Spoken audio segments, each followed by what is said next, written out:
An Anquad scooter is back on the channel, in this case the F1 model, as its own name indicates Funo. Formula 1? Well, it may be related because this is going to be one of the most powerful scooters you can find on the market right now. It offers great value for the price, which I'll discuss later.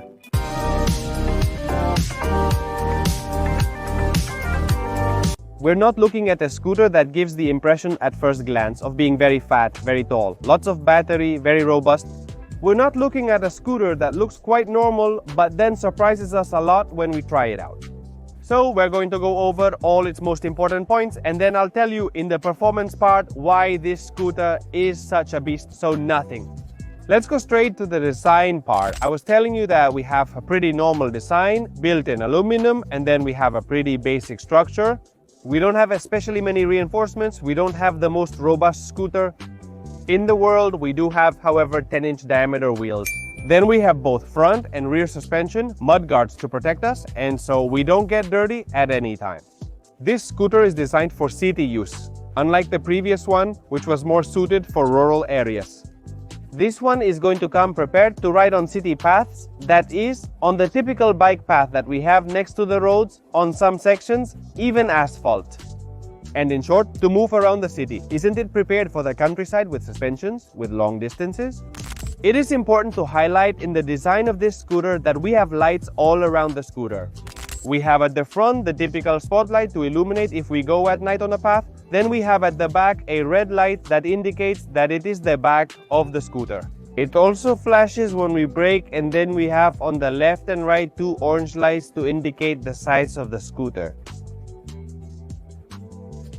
It's also interesting that at the front we also have 2 little red lights that will flash when we are braking. Well, anyway, one thing's for sure, they're going to see us very well. The scooter is just over a meter long, which makes it somewhat short between the axles.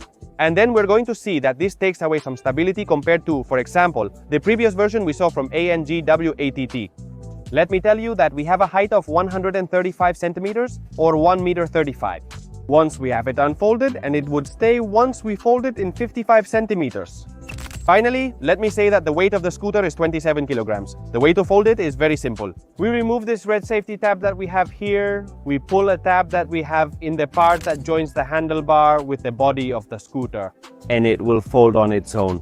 Well, I'm not going to do it now because it's going to fall, but just so you know, it's done like this and secured with this little red tab that we have on the bottom. Finally, it's worth mentioning that this scooter is suitable for people up to 120 kilograms. Also, I wouldn't recommend it for people who weigh more because I weigh about 70 kilograms. The other day, I brought it to a track with waves designed for bikes, scooters, and similar vehicles. And it's true that the rear suspension bottoms out when we get to... The scooter is not suitable for carrying more weight than specified, particularly due to the rear suspension's low position. If you're riding on flat terrain, you won't have any issues. But when you start to do a bit more of the goat in some of these bike circuits, just know that the rear suspension has a bit of limitation. Let's focus on what matters: the engine, battery, and performance. In this case, we have an engine only in the rear part of 1000 watts, which is the same thing we've already tested on more scooters, more bikes, and even more power. However, this for me has been by far also the most nervous, most aggressive scooter I've tested. It might be due to the short axle distance and weight distribution, as I mentioned. But this scooter, when we unlock it and put it at maximum power and give it full throttle, it's always going to pop a wheelie. So you have to be very careful not to lift the front wheel, then the brakes brake very well, in my opinion. It is true that we don't have that grip. For example, from the entire body of a bike, so in the end we move and we can't brake as hard as on a bike. But it is true that the front brake, a little touch, and you're already braking, lifting the rear wheel. I'm telling you, it's an extremely nervous scooter. To ride it safely, you must remain calm and composed. Many of you are interested in maximum speed. I have to say 2 things about this. First, the counter is wrong. The kilometers per hour that the speedometer shows are wrong.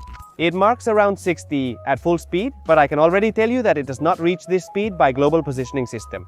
We stay at approximately 45 or 50 kilometers per hour. Well, that's already very, very good, and it's more than enough speed to go on a gadget. Of this, autonomy is also important. We can get from 50 to 70 kilometers, of course, going full throttle. Unlimited, we are not going to end up much less. At legal speeds of 15.5 miles an age, It's about 3024.85 miles, maybe up to 43.496 miles. Remember, this scooter will take a long time to charge.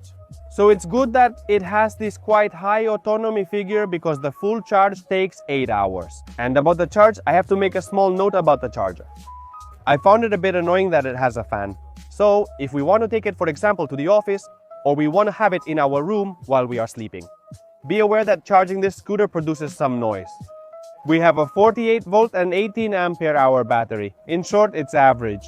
There are other better batteries that can be 52 volts. In the end, this is not very noticeable as it depends much more on the engine's control unit. I can tell you that this 48 volt unit is one of the most beastly I have tested. Without a doubt, the most powerful. I will now provide more details about the performance. And I told you before that this scooter is not made for going on trails, it's more made for going on bike lanes or through the city. Because, well, first of all, because of the type of wheels that it comes with, as standard, it comes with mixed wheels that we could use as we have done now. For example, through a little bit of pine forest. But it's not for more than that, it's made to go practically on asphalt. And then, what I was telling you about the suspensions have quite a short travel, so as soon as we demand a lot from them, they are going to be suspensions that are going to suffer. I don't recommend it for long trips, but it's perfect for getting around the city at 50 kilometers per hour. The truth is that it moves super agile, it picks up very quickly. In short, a scooter doesn't offer us as much stability as a bike could. So I think it's more than enough in terms of scooters. If there's something I miss, it's a bit of robustness in the gear part, between the handlebar and the body, because if you see, it has some small creaking. A small slack that possibly can be adjusted from the screws that come, well, in this part of the folding gear. But just so you know, it comes a little bit poorly adjusted from the factory and it has some slack, which might not give us all the security to act recklessly, like I've been doing these days to test it. Lastly, let me say that we have 2 brake discs. They are not hydraulic, they are cable operated, and they brake, well, as I've already told you before, quite well. At the rear, we're assisted by regenerative braking that should be activated, or at least that's been my experience. This is all explained in the manual on the central screen. You access it by holding down the up and down gear button, and we enter a developer mode in which we can adjust some parameters defined by the brand. However, this is so that you can completely customize it to your liking. By default, the regenerative braking came deactivated for me. But for those who want a scooter for more than just effective, simple transportation from one place to another, you really want it. Well, to have that possibility of delimiting it, of gaining a bit more speed, the truth is that it's a super beast of a scooter. Plus, I'll tell you in advance, the price is a scooter that costs 500 euros. I saw it on the Anquad page, but if we see it on another page, cheaper, we will leave it below in the description.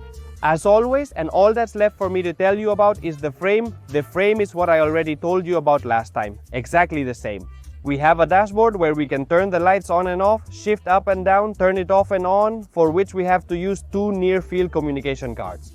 Although it lacks an alarm if it's turned off, thieves can easily roll away with it without any issues. This could be a flaw. It should use the electric motor for resistance. There's also a horn, somewhat artificial and intermittent. What they do is blink the side lights, so that drivers, well, can see our intentions. The accelerator is on the right side of the controller, and then we have the brakes reversed. That is the front one in the right hand, the rear one in the left hand. For pros and cons, the main pro is what I mentioned earlier. It has a lot of power. It's the most powerful scooter I've tested.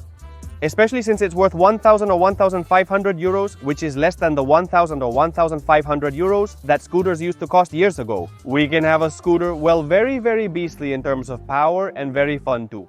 But it is true that we have a disadvantage that for me is quite clear, which is the issue a bit of the construction.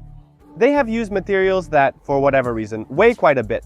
The scooter weighs around 32 kilograms, which is quite heavy. Don't expect to lift it into a car or pick it up daily, as it is substantial.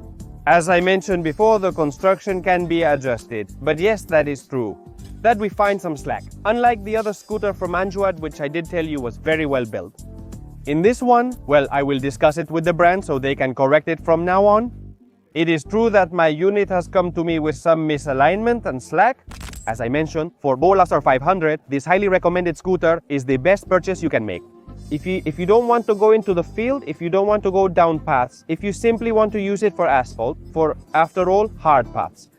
And with that said, all that's left for me to tell you is that any doubts you may have about this ANGWATT F1 scooter, you can leave them down in the comments. Leave a like if you liked the video and see you in the next one. Goodbye.